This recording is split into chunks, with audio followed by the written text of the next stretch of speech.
In the quiet town of Rosemore, where sunlit porches and old maples lined the streets, two lives moved in opposite directions, each shaped by choices, mistakes, and the silent weight of what had once been. Callie Rowan, 39, was the kind of woman people in town respected without quite knowing why. She wasn't flashy, nor did she chase attention. But there was something in her eyes, warm, steady, unshaken, that made people trust her. A nurse at the county clinic, she was known for working double shifts with a smile and sitting by her patients' bedsides long after her duties ended. Her modest house sat near the edge of town, not far from where the fields met the river. It was a cozy place, not because of its furniture or size, but because it breathed love. Family photos covered the mantel, handmade drawings filled the fridge, and a little girl's laughter echoed through the halls. That little girl was Ivy, Callie's 9-year-old daughter, with hazel eyes too wise for her age and a spark that refused to dim, even in the face of struggle. Ivy was Callie's world, her reason for rising every morning and for pushing through every exhaustion. Callie had raised Ivy alone since the girl was a toddler. Her ex-husband, Julian Crane, had left their lives like a storm, loud, fast, and unforgettable. A rising entrepreneur when they met, Julian was charismatic, driven, and fiercely intelligent. But with ambition came detachment. And with detachment came coldness. His love for success eventually outpaced his love for people, especially for the woman who had once believed in him more than anyone. Their marriage ended quietly but painfully, a mutual recognition that the warmth Callie needed and the control Julian clung to could no longer coexist. Years passed. Callie stayed. Julian soared. Now, Julian Crane was a national name. Founder of one of the country's fastest growing biotech firms, he was frequently featured on business magazines and podcasts. He'd moved to a sleek, high-rise apartment in a gleaming city tower 2 hours away. His world was one of investor dinners, private jets, and smartwatches that tracked everything but emotion. And in that world, Callie and Ivy no longer existed. Callie didn't speak of Julian. Not to Ivy. Not to her friends. Not to herself, when the nights were long and loneliness crept in like a draft through the window. She didn't need to. She had her purpose, serving others, raising her daughter, and building a life of calm after the chaos. But the universe has a way of testing the walls we build around our hearts. And one October morning, as Callie poured coffee into her worn thermos before heading to the clinic, her phone buzzed with a notification that stopped her breath. County health budget cut approved. Clinic closures to begin next month. She read it twice. Then a third time. The cup trembled in her hand. By week's end, the news was confirmed. The clinic would reduce its staff by 60%, and Callie, despite her dedication, was among those to be let go. The director apologized, praised her service, offered a lukewarm reference letter. But none of it would pay rent. None of it would buy Ivy's asthma medication. None of it would cover groceries or utilities or the pair of winter boots Ivy had circled in a catalog weeks ago. Callie sat on the bus ride home in silence, her eyes fixed on the blur of golden trees outside, her mind calculating, planning, fearing. She applied for other nursing positions. But Rosemore was a small town, and jobs were few. Each rejection email added to the growing pile of worry she kept hidden beneath Ivy's bedtime stories and gentle smiles. By the second week of unemployment, Callie's savings were almost gone. The pantry was thinning. And Ivy had started asking questions she was too brave to answer truthfully. One night, after Ivy had gone to sleep, Callie sat at the kitchen table staring at the old photo tucked into her wallet. It was from happier times, Julian, holding baby Ivy in one arm and grinning like the future was his to own. Callie hadn't spoken to him in 7 years. She had vowed she never would again. But desperation, it seemed, had a voice louder than pride. Her hands trembled as she reached for the phone. She hesitated. Dialed 3 digits. Paused. Erased them. Dialed again. This time, she let it ring. And when Julian Crane finally answered, with the clipped, bored tone of a man whose time was measured in dollars, Callie felt her heart climb to her throat. Julian, she said softly. It's Callie. I wouldn't be calling unless it was important. On the other end, silence. And then, a voice she hadn't heard in nearly a decade, cool, calculated. unmistakably his. Callie? He sounded like someone who had just seen a ghost. I know this is out of the blue, she continued, breathless, but I need your help. Julian Crane sat in his sleek penthouse office, the late evening light casting long shadows across glass walls and chrome furnishings. His calendar blinked on the massive screen behind him, meetings, investor calls, product launches, each minute of his life accounted for, every detail optimized for success. So when his phone rang, an unknown number from Rosemore, he almost ignored it. But something about the name on the screen stirred a dormant memory. Callie Rowan. He stared at the device for a moment, hesitated, then answered with detached precision. Julian. What he heard next made his posture stiffen. Julian, it's me. Callie. Her voice was quieter than he remembered. Less fire, more weight. The kind of voice that had already exhausted its pride and now clung only to hope. I need your help. Julian blinked, leaning back in his leather chair. That's unexpected. A silence stretched between them. Not just the gap of years, but of lives lived on separate tracks. I lost my job, she said, her voice trembling slightly. The clinic closed. I've applied everywhere, but nothing's come through. And Ivy, she's growing fast. She's doing well, but I. She stopped herself, took a breath. I just need a little help. Alone. Just enough to get through the next few months. I'll pay it back. I swear. Julian's fingers drummed on the desk. The name Ivy barely registered, it had been too long, and he had tucked away that entire chapter. Now, as Callie spoke, he heard things he hadn't heard before. Not just desperation, but integrity. She wasn't trying to manipulate him. She was holding on by the edge, but she still had her dignity. Still, his instincts kicked in. I don't see how this is my concern anymore, he said coolly. We've both moved on. I'm not responsible for you, or your life choices. A pause. Callie swallowed hard. This isn't about us. This is about a little girl who deserves better than what I can give her right now. Julian scoffed. A little girl I haven't heard from in nearly 10 years? You made it clear you didn't want me involved. That's not true, Callie said, more firmly now. You walked away, Julian. You buried yourself in your work, in your ambition. I tried. But you didn't want to be a part of her life. Don't rewrite the story now. His jaw clenched. A nerve struck. The conversation spiraled into sharpness. Julian deflected.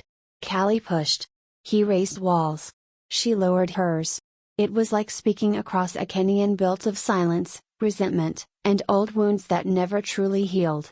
Just as Callie prepared to hang up, heart pounding, cheeks hot with shame, she heard something unexpected. Julian? Came a soft, older voice from his end of the line. Who are you talking to? Callie froze. That voice. Miriam? She asked, stunned. There was a rustle, and then the phone shifted. Callie? Oh my stars, is that really you? Came the warm voice of Miriam Crane, Julian's mother. Callie's throat tightened. It's me, she said softly. I didn't mean to disturb. Disturb? Nonsense. I've missed you, child. You always had such a light in you. Ivy must be so grown now. The words hit harder than Callie expected. Genuine affection. The kind she hadn't heard in a long while. I'm so sorry to hear about your job, Miriam continued, her voice as steady and sincere as it had always been. Julian mentioned something vague, but never the full story. Callie couldn't hold back a small laugh. He's not exactly one for emotional clarity. No, Miriam chuckled. But that's why I'm still around, to remind him of the things he forgets. Callie was about to thank her and end the conversation gracefully, when she heard it, the shift. Miriam, Julian said in the background, clearly annoyed, this isn't your place. Oh, but it is, she cut him off, her voice firm now. You're my son, and this woman was family. And so is her daughter. You will help her, Julian. Not because the law demands it, but because it's what a decent man does. And you, whether you like it or not, are still capable of decency. Julian didn't answer. Callie's heart beat louder in her chest. There was a long, thick silence, the kind that presses against your ribs. Finally, Julian's voice returned, different now. Strained. Begrudging. uncertain. "Fine," he muttered. "Come to my office. Tomorrow. 10 a.m." Then he hung up. The next morning, Callie stood in front of a skyscraper that touched the clouds. She had borrowed a blazer from a neighbor, ironed her nicest blouse, and pulled her hair back tightly. Everything about this building, its glass facade, its quiet security, its faint smell of coffee and ambition, felt like a different universe. She entered the elevator, her fingers clutching a folder of documents she didn't need, but carried to feel prepared. When the doors opened on the 35th floor, Julian was waiting. He didn't offer a smile. Didn't offer a handshake. Just a curt nod. "Come in." His office was as she'd imagined. Stark. Expensive. Lifeless. A framed award on the wall had more personality than he did. "I've thought about your situation," he began, gesturing to the chair across from him. "I'm not going to give you money. But I have a position available in our remote health division. It's a 6-month contract. You'd be working under one of my project leads, telemedicine. Your nursing background makes you a fit." "Barely." Callie blinked. "A job? I don't know the first thing about tech," she said cautiously. "You won't be writing code," he replied. "We need someone to review procedures, patient language, intake documentation. You know the system from the inside. That's more than enough." It wasn't kindness. It wasn't a gesture of reconciliation. It was an opportunity. A door, frosted and uninviting, but open. Callie sat straighter. "I'll take it," she said. Julian gave a quick nod and turned back to his computer. "HR will contact you this afternoon. You start Monday." And just like that, she was dismissed. Outside, Callie stepped into the sunlight, heart pounding with adrenaline. She wasn't sure what just happened. Whether it was luck, guilt, or Miriam's old-fashioned steel forcing Julian's hand. But she had a job. A chance. A way forward. And she would take it. No matter the cost. The following Monday, Callie walked through the revolving doors of Crane Integratech, clutching a tote bag filled with a notepad, pens, and nerves. Her ID badge, temporary and clipped awkwardly to her thrifted blazer, read C. Rowan, clinical consultant. The title felt surreal, like she was borrowing someone else's job for a day. She'd stayed up all weekend researching telemedicine and corporate health strategies.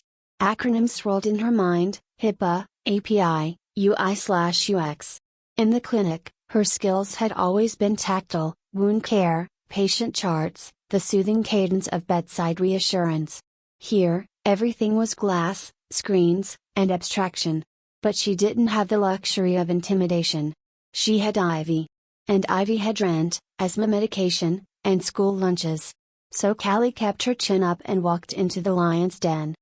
Her new team consisted of 7 people, all sharp, young, efficient, and somewhat baffled by her presence.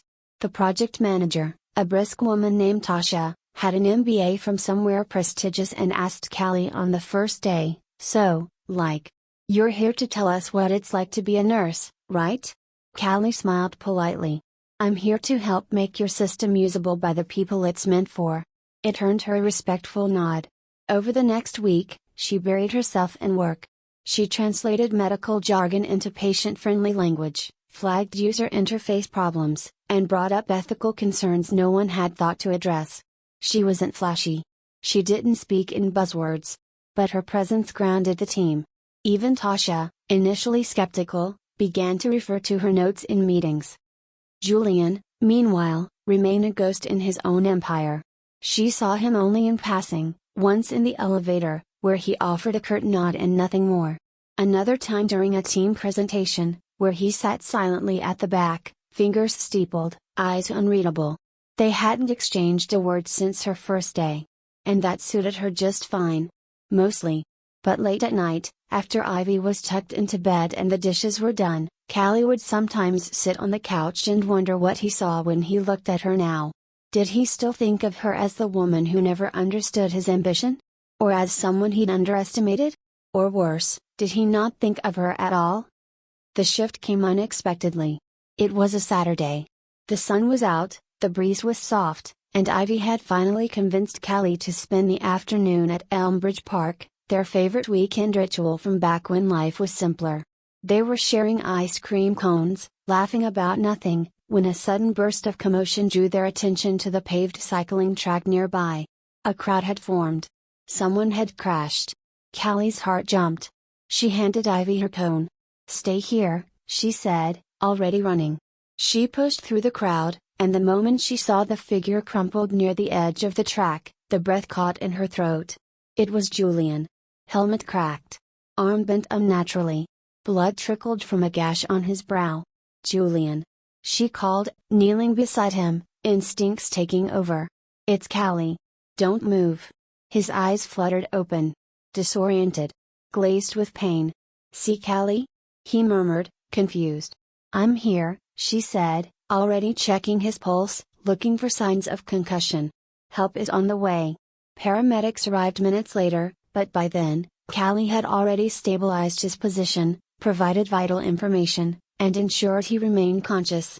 The paramedics took over, and as the ambulance pulled away, one of them turned to her. "You saved us time," he said.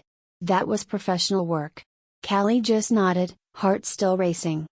At the hospital, she sat in the waiting room with Ivy until Julian was out of surgery.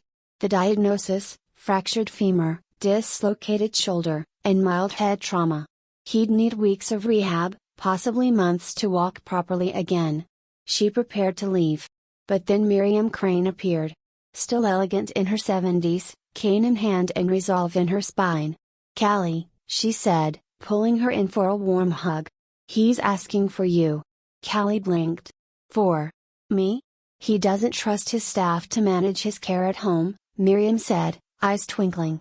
"And he said, quote, Callie will know what to do." Against every instinct, Callie entered Julian's hospital room. He lay half reclined, bandaged and pale. Vulnerable in a way she'd never seen before. No polished suit. No CEO confidence. Just a man stitched together with titanium and regret. "You came," he said. "I was nearby," she replied cautiously. There was a silence. Not hostile. Just heavy. Then, he spoke. "I need someone I trust. To help during recovery. I don't want strangers in my home. Would you help me?" Callie stared at him. Of all the things she expected Julian to be, vulnerable wasn't one of them. "Why me?" she asked quietly. Julian looked away. "Because I know you won't let me fall." The weeks that followed turned her world inside out. Each day, after work, she'd visit Julian's penthouse, now cluttered with mobility aids, medication charts, and therapy bands. She helped him change dressings, guided him through physical therapy routines, and even cooked simple meals when he couldn't stand long enough to microwave his own food. It was awkward. It was strange. It was familiar. Not in a romantic sense, but in the unspoken dance of two people who once shared a life and were now relearning each other from scratch. And in that space between awkwardness and routine, something unexpected began to grow. Callie saw a Julian she hadn't known before. One who apologized when he snapped. One who laughed, genuinely, at Ivy's bad jokes. One who, despite himself, looked at her like she was something rare. And Julian saw the woman he'd lost. Not the ex-wife he once dismissed as too emotional. But a warrior in scrubs. A mother who gave everything. A woman who had built something out of nothing. One evening, after a particularly difficult rehab session, he looked up at her from the couch, breathing hard. "You're the strongest person I know." Callie froze. Then, softly, she replied, "Took you long enough to notice." The days stretched longer as autumn descended on the city, bringing gold to the trees and a quiet chill to the air. Julian's recovery progressed steadily, his limp beginning to fade, his strength slowly returning. But the real transformation wasn't in the healing of bones, it was in the quiet exchanges, the small moments, the unspoken warmth that had begun to gather between him and Callie. She still came every evening after work, Ivy sometimes in tow. The girl brought life into the sterile apartment, drawings on the fridge, laughter in the living room, spontaneous performances of made-up songs about Julian's crutches. At first, he merely endured them. Then, he started smiling. Then laughing. And one night, without prompting, He helped Ivy with her homework, a small gesture that felt like a seismic shift. Callie watched from the kitchen, pretending not to notice, heart tight with something she hadn't allowed herself to feel in years. Hope. It was one of those quiet nights, when the world outside seemed still and their small trio sat around Julian's table eating takeout, that Callie realized things had changed more than she'd planned. They'd fallen into a rhythm, one that mirrored family, if not in form, then in feeling. After Ivy had gone to bed in the guest room and the city lights glowed softly through the windows, Julian sat back in his chair, wincing slightly as he adjusted his leg. Callie reached for his pain meds instinctively, placing them next to his glass of water. He didn't reach for them. Instead, he looked at her. Really looked. "You didn't have to come every night," he said, his voice quiet. "I know," she replied, her tone gentle. "But I did." "Why?" She hesitated, unsure if she was ready to say what had been circling her heart. "Because I saw something in you," she said finally. "Even after everything. And maybe I hoped you'd see something in me too." Julian's eyes softened. "I do," he said. "I see you more clearly now than I ever did when we were married." She raised an eyebrow. "That's not saying much." He chuckled, the sound raw and sincere. "No, it's not. I was blind then, chasing something I thought was success. I didn't realize I'd already had the most valuable thing in my life." Callie looked away, the words landing heavier than she expected. She wasn't sure if she was ready to believe them. Or to forgive them. "I'm not the same woman you left," she said quietly. "I don't know if I ever want to be." Julian nodded slowly. "I wouldn't want you to be. That woman gave too much of herself to someone who didn't deserve it. This version of you. She scares me a little." That made her smile. The next week brought a series of unexpected shifts. Julian insisted Callie take a night off. She protested, but he was stubborn. "I'll survive," he said, waving her off. "Besides, Ivy said she's teaching me how to make spaghetti. I think I'm finally ready to wield the colander." Callie laughed, reluctant but touched. "Fine. But if I come back to a flour explosion and tomato sauce on the ceiling, don't say I didn't warn you." That night, for the first time in weeks, Callie sat alone on her couch. The silence felt strange. Not heavy, like it used to. But still unfamiliar. She opened a box of old photos, flipping through the years, Ivy as a baby. Her first day of kindergarten. A faded snapshot of her and Julian on their wedding day. She traced the edge of that photo with her thumb, not with bitterness, but with contemplation. People changed. Sometimes too late. Sometimes just in time. She wondered which one this was. Meanwhile, at Julian's apartment, something was happening. As Ivy taught him how to boil pasta, "No, you can't microwave noodles, Julian," Julian felt a kind of peace he hadn't known existed. The kind that comes not from having everything, but from needing less. From being needed, for the right reasons.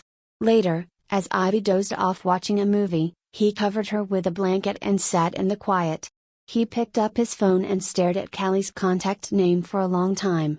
Then he typed. "Thank you for showing up. Not just here. But for me." He didn't send it. He didn't need to. The next day, Callie arrived at the office early. Tasha pulled her aside. "Your idea for the nurse-led navigation tool? Julian wants to present it at the next stakeholder meeting. He said your insight changed the scope of the whole project." Callie blinked. "He said that?" Tasha nodded. "And between you and me, he's been different. Less robot. More human. It's weird, but nice." Callie couldn't help the smile that tugged at her lips. Maybe the frost was finally melting.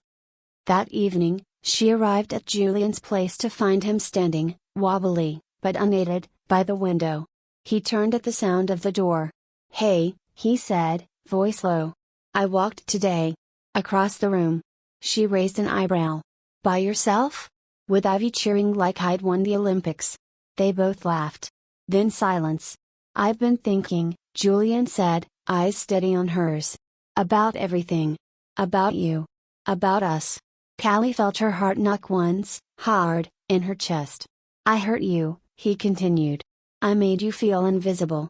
And yet, here you are, holding my world together while I learn how to walk again. And I know saying sorry doesn't fix years. But I need you to hear it. I'm sorry." The sincerity in his voice caught her off guard. "I don't know if we can go back," she said after a pause. "If we even should." "I don't want to go back," Julian said. "I want to start again. As the man I am now, with the woman you've become." Callie felt tears prick her eyes. Not because of sadness. But because for the first time in a long time, she believed him. The sun dipped low behind the skyline, casting a warm, amber glow across Julian's apartment. It painted the walls in gold and shadows, illuminating a space that had once been all glass and steel, now softened by laughter, life, and the quiet pulse of something long buried but slowly blooming. Callie stood at the kitchen counter, stirring a pot of soup while Ivy folded napkins beside her. A playlist hummed softly in the background, old jazz, the kind Julian once dismissed as too emotional, now drifting easily through the room. He watched them from the couch, a cast still around his ankle, a cane by his side, and something else in his chest he hadn't felt in years. Contentment. For a man who had spent most of his adult life chasing what couldn't be touched, status, control, reputation, this sudden anchoring in the simplicity of dinner and company was startling. And humbling. Especially because the woman standing barefoot in his kitchen, humming softly as she cooked, had once walked away from him with tears in her eyes and nothing in her hands but her pride and a child. And now, somehow, she was back. They ate together that night at the dining table, no work calls, no deadlines, no distractions. Just conversation, shared stories, and the occasional interruption of Ivy's brilliant non sequiturs. After Ivy went to bed, Callie gathered the dishes. Julian moved to help her, but she waved him off. "Sit. You did your part just by chewing with your mouth closed." He smirked, watching her rinse plates at the sink, sleeves rolled up, hair pulled into a loose knot. The years had changed her, softened some parts, strengthened others, but at her core, she was still the same woman he had fallen in love with, even if he hadn't known how to honor it back then. "Callie," he said after a moment, "can we talk?" She looked over her shoulder, brows raised. "This feels ominous." He stood carefully, walked over, and leaned against the kitchen island, cane set beside him. "I've been thinking about what happens next." She dried her hands with a dish towel. "So have I. I want to build something new," Julian said. "Not just with the company. With you. With Ivy. I know that sounds big. And maybe too soon. But I want you to know where I stand." Callie studied him, really studied him. This man, once bulletproof in his ambition, now stood with humility in his eyes. There was no arrogance in his voice. No performance. Just truth. She stepped forward, arms crossed loosely, not as a barrier, but as a brace. "I don't want to fall into something out of gratitude or nostalgia, Julian," she said. "I need to know this is real. Not just a recovery story." He nodded slowly. "I understand. I don't want to be the man I was. I don't want a do-over. I want a restart, with intention. And if that means rebuilding slowly, brick by brick, I'm ready." There was a silence then. But not an uncomfortable one. It was the kind of silence that holds space for something delicate, still forming. Callie reached out, her hand brushing against his. "I'm not making promises tonight," she said. "But I am saying this, I see the man you're becoming. And I like him." His hand closed gently around hers. It was enough. In the months that followed, their lives wove together carefully, not rushed, not romanticized, but real. Callie continued working with the telemedicine team, helping refine systems that would eventually change the way rural communities received care. She became a cornerstone in Julian's company, not because of nepotism, but because of her insight, grit, and deep understanding of human needs. Julian, for his part, stepped back from his obsessive leadership style.